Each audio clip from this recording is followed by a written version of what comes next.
എടുത്ത് ഒന്ന് തേച്ച് കൊടുത്താൽ മതി.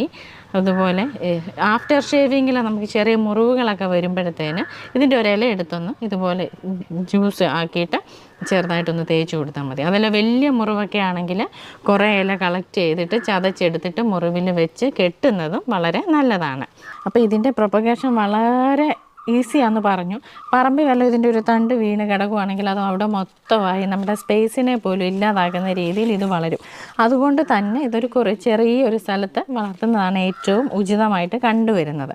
അതുപോലെ ഇൻഡോർ പ്ലാന്റായിട്ട് ഇത് വളർത്താം. എയർ പ്യൂരിഫിക്കേഷന് ഏറ്റവും നല്ലതായിട്ടുള്ള ഒരു പ്ലാന്റാണിത്. അതുകൊണ്ട് ധൈര്യമായിട്ടിത് ഇൻഡോറായിട്ട് വളർത്താവുന്നതാണ്. ഹാങ്ങിങ് പ്ലാന്റായിട്ടും ചെടിച്ചട്ടിയിലും ഒക്കെ നമുക്കിതിനെ വളർത്തിയെടുക്കാനായിട്ട് പറ്റും.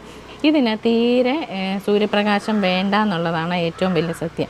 കൊണ്ട് നട്ട് വെച്ചു തന്നെത്താൻ ഇത് എവിടെയെങ്കിലും കിടക്കുവാണെങ്കിൽ ഇതിൻ്റെ ഓരോ നോടിയിൽ നിന്ന് ചുമ്മാതെ വേണ്ട വേര്